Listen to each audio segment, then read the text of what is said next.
Hello and नमस्ते दोस्तों, welcome to our channel शिक्षाश्रम। तो बहुत-बहुत स्वागत है आपका। तो हर बार की तरह इस बार भी एक बहुत ही इम्पोर्टेंट सा टॉपिक पे जो है हम वीडियो लेकर आए हैं।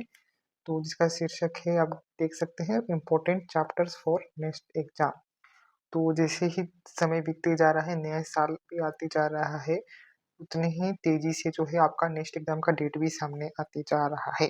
तो जो है तैयारी आपको जो है अभी से ही शुरू कर देनी चाहिए। तो उस तैयारी शुरू करने से पहले आपको जो है इम्पोर्टेंट चैप्टर्स जो नेक्स्ट एग्जाम में जो है रेगुलर जो है पूछा जाता है, जो कि सभी ऐसे तो सभी चैप्टर्स इम्पोर्टेंट हैं, लेकिन कुछ चैप्टर्स ऐसे भी होते हैं जो कि बहुत ही ज़्यादा इम्पोर्टेंट होते हैं। और वो चैप्टर्स जो है आपको ये जो लास्ट मोमेंट्स जो है ये 6-5 महीने जो है, इसमें आपको वो चैप्टर्स को अच्छे से पूरा बहुत ही अच्छे से क्लियर करना होता है। तो वही चैप्टर्स का कुछ जो है लिस्ट मैं आपके लिए लेकर आया हूँ। वीडियो में ऐसे ही बने रहेगा। चलिए शुरू करते हैं। तो सबसे पहले जो है हम देखेंगे फिजिक्स का। तो फिजिक्स बहुतों का फेवरेट सब्जेक्ट होता है, बहुतों का नहीं होता है। लेकिन जो है ये जो है फिजिक्स जो है, चाहे वो मैथ्स स्टूडेंट हो या फिर बायो स्टूडेंट हो, दोनों के लिए कंपल्सरी एक हिसाब से बोल सकते हैं होता है ये, क्योंकि दोनों ही जो सब्जेक्ट कॉमनली पढ़ते हैं। तो अब तक मैं आशा करता हूँ कि जो है आपका जो है सिलेबस 11th-12th का खत्म हो चुका होगा। अगर नहीं हुआ है तो कोई बात नहीं। मैं आपको ऐसे 5-6 चैप्टर जो है आपको मैं कह दे रहा हूँ, जो कि नेक्स्ट एग्जाम में इन्हीं चैप्टरों में से जो है ज़्यादातर पूछा जाता है और जाता आया है। मैं वीडियो के अंत में आपको जो है ये क्वेश्चन पेपर जो है प्रीवियस ईयर का उठा के आपको एनालिसिस करके भी दिखाऊँगा कि इन्हीं टॉपिक के अंदर ही अंदर जो है आपका जो मैक्सिमम आपका सिलेक्शन होने लायक क्वेश्चंस जो है इन्हीं टॉपिक के अंदर से पूछा जाता है। और बाकी के जो कुछ क्वेश्चन होते हैं वो अगर आप पूरा पढ़ोगे तो सॉल्व हो ही जाएगा, वो कोई दिक्कत का बात नहीं है। लेकिन आपका सिलेक्शन होने के लिए इतना चैप्टर्स बहुत ही काफ़ी है। तो सबसे पहला है मॉडर्न फिजिक्स। तो जो मॉडर्न फिजिक्स जो है क्लास 12th का जो फिजिक्स है, अगर आपने नहीं पढ़ा तो कोई बात नहीं, आज ही देखिए मॉडर्न फिजिक्स जो है उसमें वो आप पढ़िए, चाहे यूट्यूब से कॉन्सेप्ट क्लियर करिए, आप बुक आपको अच्छा लगता है तो बुक से पढ़िए, लेकिन इसका कॉन्सेप्ट्स पहले जो है अपने मुट्ठी में रख लीजिए। उसके बाद सेकंड है मैकेनिक्स। मैकेनिक्स आप जानते ही होंगे, क्लास 11th का 11th फिजिक्स में जो है मैकेनिक्स आता है। तो ये भी एक बहुत ही इम्पोर्टेंट चैप्टर है फिजिक्स को लेकर। उसके बाद थर्ड है इलेक्ट्रोस्टैटिक्स। इलेक्ट्रोस्टैटिक और करंट इलेक्ट्रिसिटी जो है आपका हर कॉम्पिटिटिव एग्जाम, चाहे वो जेईई हो, नीट हो, नेस्ट हो, आईआईटी हो, कोई भी कॉम्पिटिटिव एग्जाम हो, ये दोनों चैप्टर आपका बहुत ही इम्पोर्टेंट होता है। तो आशा करता हूँ कि आप इसके कॉन्सेप्ट अच्छे से जानते होंगे। उसके बाद फोर्थ फिफ्थ जो है वो है ऑप्टिक्स। ऑप्टिक्स भी क्लास 12 का जो है फिजिक्स का टॉपिक है, सब्जेक्ट है। उसके बाद थर्मोडायनामिक्स। तो ये जो 6 इम्पोर्टेंट फिजिक्स के चैप्टर है, इसका कॉन्सेप्ट जो है आपका क्रिस्टल क्लियर होना चाहिए। अगर आपने नहीं पढ़ा है इसमें से चैप्टर, तो आप जाके इसका पहले थ्योरी कवर करिए। आपके पास सफिशिएंट टाइम है, अभी आपका विंटर ब्रेक होंगे। विंटर ब्रेक के बाद जो है आपका जो है एग्जाम्स जो है बहुत सारे आ जाएँगे और आपको टाइम भी बिल्कुल नहीं मिलेगा। तो मैं कह रहा हूँ कि आप भले ही इसका वन शॉट क्यों ना देखिए, इन पाँचों 6 चैप्टर जो है आप इनका बेसिस क्लियर करिए, और जितनी भी आपको जो छुट्टी मिल रही है, इसमें आप इसके बेसिस क्लियर करिए और आगे बढ़िए। बाद में जो और ये ऐसा नहीं है कि ये आपको बस सिर्फ नेक्स्ट में काम आएगा, सिर्फ आपको ये आईआईटी हुआ, उसके बाद जेईई हुआ, उसके बाद नीट हुआ, सभी एग्ज़ाम में जो है आपको ये हेल्प करेंगे, और नेक्स्ट में तो आपको हेल्प करेंगे ही करेंगे। तो आज ही जाइए, अभी भी अगर आपने अपनी वीडियो देख रहे हैं तो बिल्कुल भी लेट नहीं हुआ है, अभी भी आप जो है पढ़ाई स्टार्ट करेंगे तो आपका जो है आराम से 4 टू जो 5 मंथ बचा है उसमें आपका जो है आराम से क्लियर हो जाएगा नेक्स्ट। तो ये था फिजिक्स का बात। अब आगे देखते हैं केमिस्ट्री। तो जिस तरह से फिजिक्स में भी थर्मोडायनामिक्स इम्पोर्टेंट था, उसी तरह केमिस्ट्री में भी जो है थर्मोडायनामिक्स इम्पोर्टेंट है। उसके बाद होल ऑर्गेनिक केमिस्ट्री में आपको ये पूरा गाँठ बाँध के आपको आपको ये मेरी बात जो है आपके अपने पास रख लेनी है कि जो ऑर्गेनिक केमिस्ट्री है, स्पेशली क्लास 12th का, वो बहुत ही इम्पोर्टेंट है। आपका चाहे कीटोन ले लीजिए, एल्डिहाइड ले लीजिए, ईथर ले लीजिए, उसके बाद जो भी है आपका जो है 12th का खासकर जो है उसके साथ नेम रिएक्शंस बहुत ही इम्पोर्टेंट होता है। डायरेक्ट टू डायरेक्ट क्वेश्चन उठ के आ जाता है। और मैं आपको एक बात कह देता हूँ, जो केमिस्ट्री होता है नेक्स्ट में वो बहुत ही जो है स्कोरिंग होता है। आपका जो रैंक उठेगा ना, वो आपको केमिस्ट्री सब्जेक्ट की वजह से ही जो है आपका रैंक उठ सकता है। तो इसको आप बिल्कुल भी जो है नज़रअंदाज ना करिए। लोगों को मैथ्स, फिजिक्स जो है उसमें जो है रैंक उठाने में दिक्कत होता है। जो रैंकर्स होते हैं वो तो उठा ही लेते हैं, जो को अच्छा लगता है वो उठा ही लेते हैं। जो एवरेज स्टूडेंट होते हैं उनको जो है अगर रैंक उठाना है तो केमिस्ट्री ही जो है उनको हेल्प करता है।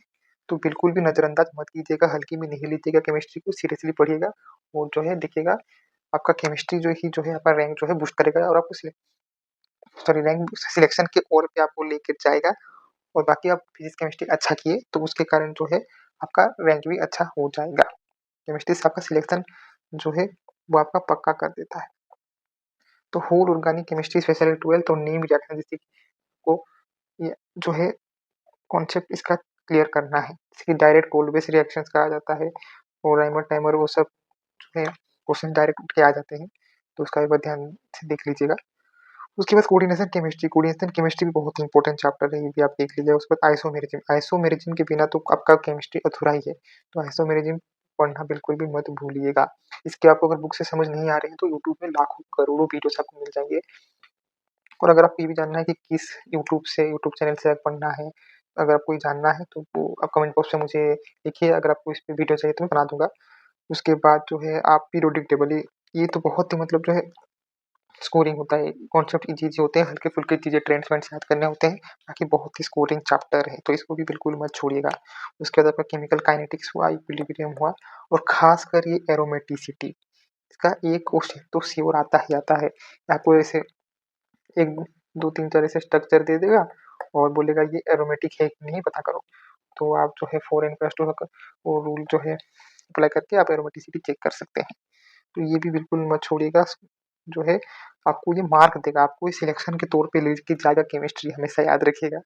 और बाकी जो है फिजिक्स केमिस्ट्री के बलबूते पे जो है आप जितना क्वेश्चन करेंगे उतना आपका रैंक जो है सुधरते जाएगा, लेकिन आपको जो सिलेक्शन कराएगा वो है आपका केमिस्ट्री। बाकी अलग बात है कि आपको तीन जो है सब्जेक्ट्स में आपको मिनिमम जो है एक क्राइटेरिया होता है पासिंग का, 4-5 मार्क का, वो आप क्लियर करना होगा। हाँ, मैं आपको क्लियरली बता देता हूँ कि आपका जो है आपका क्वेश्चन पेपर में फिजिक्स, केमिस्ट्री, मैथ और बायोलॉजी जो है के क्वेश्चंस आपके पास आएंगे 20-20, ठीक है, और 20 ही आते हैं। और उसमें से आपको जो है आप चाहे तो चारों भी अटेंड कर सकते हैं और चाहे तो आपको इच्छा हो तो आप 3 भी अटेंड कर सकते हैं, आपका मर्जी है। लेकिन जो आपका फाइनल मेरिट लिस्ट जो आएगा वो आपका बेस्ट 3 के बेसिस पे जो है आपका बनेगा, आपका जो है फाइनल रैंक, ठीक है। वो मेरिट लिस्ट में उसी के बेसिस पे आपका नाम आएगा, जिससे कि आप नेक्स्ट नाइजर और जो है सीबीएस में एडमिशन ले सकते हैं। उसके बाद जो है ये था फिजिक्स, केमिस्ट्री, मैथ, बायोलॉजी का बेस्ट ऑफ 3 जो है आपका कंसीडर होगा रैंक बनाने के लिए। उसके बाद जो है एक बात और ध्यान रखिएगा कि ऐसा भी नहीं होना चाहिए कि आपका फिजिक्स में पूरा हाईएस्ट स्कोर है, बहुत आप ले आए फुल टू फुल मार्क, लेकिन आप केमिस्ट्री, मैथ, बायोलॉजी में 0-0 लेकर आए, ऐसा बिल्कुल भी नहीं करना है।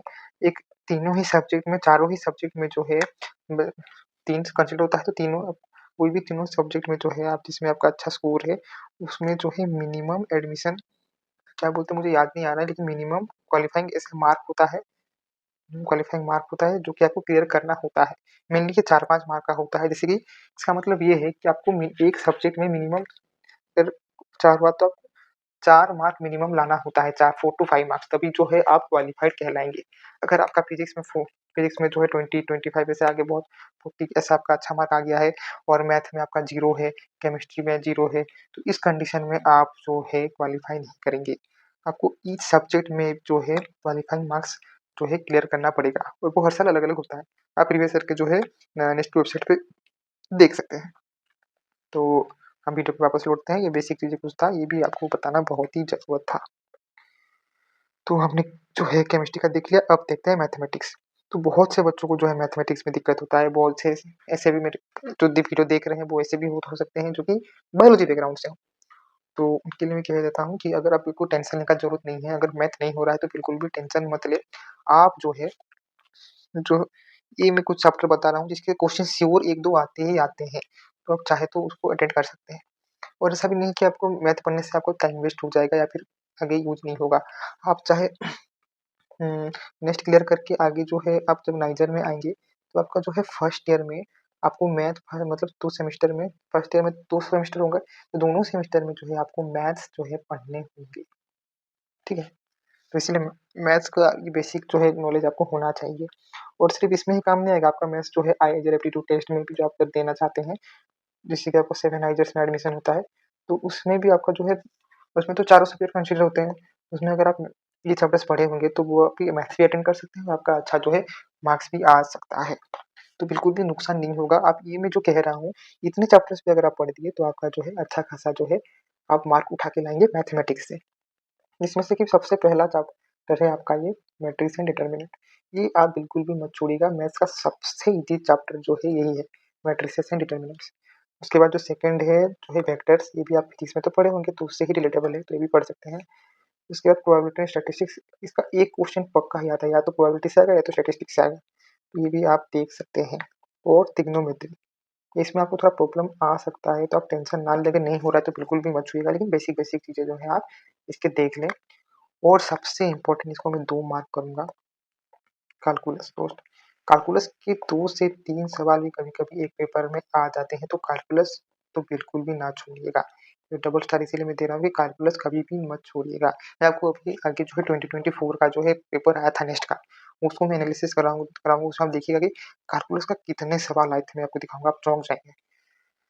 उसके बाद कोऑर्डिनेट ज्योमेट्री बहुत ही इंपॉर्टेंट होता है, इसे भी 10 जो है 3-4 क्वेश्चन आ जाते हैं। तो ये भी बहुत ही कैलकुलस और कोऑर्डिनेट ज्योमेट्री बिल्कुल भी जो है अनस्किपेबल है। आप चाहे ये सब ना पढ़े, ये दोनों पढ़ देंगे तो भी जो है बहुत आपको हेल्प करेगा। लेकिन मैं आपको ऐसा नहीं कहूँगा, समय आपके पास है, सफिशिएंट है, उतना कम भी नहीं है, उतना ज़्यादा भी नहीं है। तो मैं कहूँगा कि इतने चैप्टर्स आप पढ़ लें। तो सबसे इम्पोर्टेंट फंक्शंस एंड सेट्स, ये भी बहुत इंपॉर्टेंट है, बेसिक सा चैप्टर है और ये भी आपको 6 मार्क उठाकर देता है। तो ये था मैथमेटिक्स के बारे में। अब आगे last but not the least हम देखेंगे बायोलॉजी। तो आशा करता हूँ कि जो है व्यूअर्स हैं वो मैथ्स बैकग्राउंड के भी होंगे, तो बिल्कुल भी टेंशन ना लें। आपको शायद हो सकता है कि बायोलॉजी पढ़ने में बोरिंग लग रहा हो या फिर परेशानी हो रहा हो।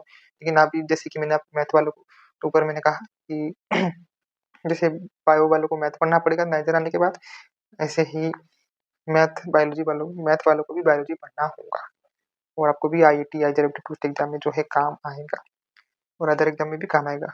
तो इसलिए मैं आपको जो है सजेस्ट करूँगा कि आप थोड़ी बहुत जो है बायोलॉजी पढ़ लें। चाहे बुक से आप नहीं पढ़ पा रहे हैं तो यूट्यूब में भी देख लें, अच्छे भी वन शॉट्स भी अवेलेबल होते हैं, जिससे कि आपको बेसिक आइडिया आपको चैप्टर्स का लग जाएगा। तो सबसे इम्पोर्टेंट है जेनेटिक्स, देख सकते हैं जेनेटिक्स का बहुत ही अच्छे-अच्छे सवाल आते हैं। तो वो आप जेनेटिक्स बिल्कुल भी मन ना छोड़िएगा, जेनेटिक्स और इकोलॉजी, इसको मैं डबल ये दूँगा, ये बहुत ही इंपॉर्टेंट चैप्टर है जेनेटिक्स और इकोलॉजी बायोलॉजी में। तो ये आप पढ़ लीजिएगा। उसके बाद cell biology, human physiology, plant physiology और डिजीजेस। तो ये कुछ इंपॉर्टेंट चैप्टर्स थे बायोलॉजी के, तो जो कि आपको जो है हेल्प करेंगे, आपको जो है मैक्सिमम मार्क्स गेन करने में नेक्स्ट एग्जाम के अंदर। तो आगे देखते हैं, आगे जैसे कि अब ये मैंने वो जो है ब्रोंक्योर से ये क्या है कि जो है आपका ईच सेक्शन में 20 क्वेश्चंस आएँगे, विद एक करेक्ट आंसर करने से आपको 3 मार्क्स मिलेंगे और इनकरेक्ट करने से आपका 1 मार्क कटेगा और नॉट आंसर नहीं करने से कुछ नहीं कटेगा आपका। तो आपका जो best 3 scores out of the 4 section में तो worst score will not be consider, आपका बेस्ट 3 स्कोर जो है आपका कंसीडर होगा और जो चौथा जो है वर्स्ट स्कोर है वो आपका कंसीडर नहीं होगा। 180 मार्क्स फुल मार्क्स होंगे, तो आप देख सकते हैं।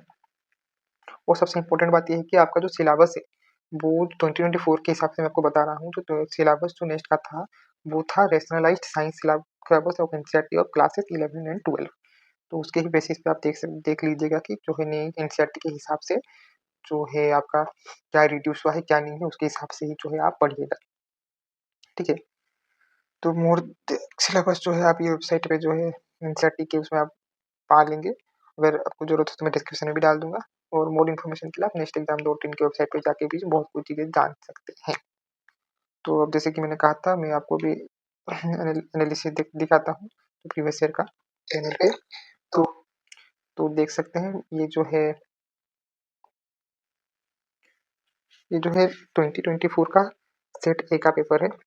तो देख सकते हैं पहला जो बायोलॉजी का है आप देख सकते हैं, फर्स्ट क्वेश्चन बायोमोलिक्यूल का देख सकते हैं, DNA genetics, second ecology, third देखिए जेनेटिक्स, उसके बाद फोर्थ क्वेश्चन जेनेटिक्स, उसके बाद fifth biotechnology, sixth molecular biology, उसके बाद सेवेंथ प्लांट फिजियोलॉजी, देख सकते हैं eighth plant physiology web case वाला, नाइन्थ भी मोलिकुलर बायोलॉजी का वही डीएनए आरएनए, उसके बाद देख सकते टेंथ भी सेल बायोलॉजी के ऊपर, तो 11th भी बायोटेक्नोलॉजी देख सकते हैं कोराई का वो स्ट्रक्चर,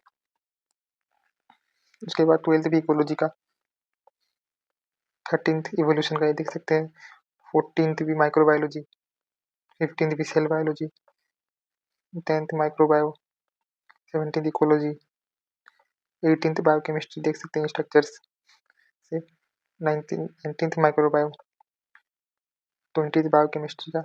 तो देख सकते हैं बायोकेमिस्ट्री, माइक्रोबायोलॉजी, जेनेटिक्स, इवोल्यूशन के इर्द-गिर्द जो है क्वेश्चन आ रहा है। तो अगर आप सोच सकते हैं कि ये जो मैंने आपको बताया था इंपॉर्टेंट चैप्टर्स, उसमें से आप पढ़ लेंगे तो कितना आपको फायदा होगा देख सकते हैं। और ये तो बस टेलर था, आगे मैं आपको दिखाता हूँ। केमिस्ट्री का देखिए, ऑर्गेनिक केमिस्ट्री, जैसे कि मैंने कहा था डायरेक्ट क्वेश्चन उठ के आया है। देखिए ऑर्गेनिक केमिस्ट्री, सेकंड इलेक्ट्रोकेमिस्ट्री, देखिए कोल्बे इलेक्ट्रोलिसिस, उसके बाद थर्ड भी ऑर्गेनिक केमिस्ट्री, फोर्थ बायोमोलिक्यूल्स आप देख सकते हैं। उसके बाद फिफ्थ भी ऑर्गेनिक केमिस्ट्री, अल्डोल, देखिए अल्डोल अल्डोल रिएक्शन से आगे, नीम रिएक्शन से आगे देख सकते हैं। उसके बाद फिफ्थ सिक्स्थ भी ऑर्गेनिक केमिस्ट्री से एरोमेटिसिटी में, जैसे आपको कहा था एरोमेटिक से 4 क्वेश्चन दे दिया होगा, 4 दे दिया होगा, आपको पूछेगा कि ये एरोमेटिसिटी एरोमेटिक है या नहीं, उसमें देख सकते हैं। उसके बाद सेवेंथ भी जो है देखिए विलियमसन ईथर सिंथेसिस, डायरेक्ट जो है नेम रिएक्शन से क्वेश्चन आ रहे हैं। रिडॉक्स रिएक्शन से देख सकते हैं। इसका मैं पीडीएफ जो है मैं डिस्क्रिप्शन में डाल दूंगा, आपको टेंशन लेने का जरूरत नहीं है। कोरिलेशन कंपाउंड देख सकते हैं, रेडियो एक्टिविटी। तो देख सकते हैं जो है इम्पोर्टेंट टॉपिक में से ही जो है क्वेश्चंस आते हैं हर साल। तो अगर मैं जो है पीडीएफ को जो है मैं आपको डिस्क्रिप्शन में डाल दूंगा, अगर बोलूँगा तो थोड़ा लंबा हो जाएगा वीडियो। तो देख सकते हैं कि आपके पास जितना भी समय है उतने समय में आपको जो है ये समय का अच्छा से उपयोग करना है, और जो है एट द एंड आपको नेक्स्ट क्लियर करना है और नाइजर आपको आना है अगर आप आना चाहते हैं तो। तब तक के लिए मैं वीडियो को यहीं रखता हूँ, और कुछ भी अगर डाउट हो किसी भी टॉपिक पे अगर आपको वीडियो चाहिए तो आप जो है कमेंट बॉक्स पे मुझे बता सकते हैं, आप इंस्टाग्राम हैंडल या फिर टेलीग्राम पे आप मुझे बता सकते हैं। उसी टॉपिक पे वीडियो बनाने का ट्राई करूँगा। और जो है आपको कुछ भी क्वेरी है तो आप हमारे सोशल मीडिया हैंडल और कमेंट बॉक्स पे आप लिख सकते हैं, हम आपका डाउट जो है सॉल्व करने में पूरी मदद करेंगे। तब तक के लिए बहुत बहुत धन्यवाद। जय जगन्नाथ।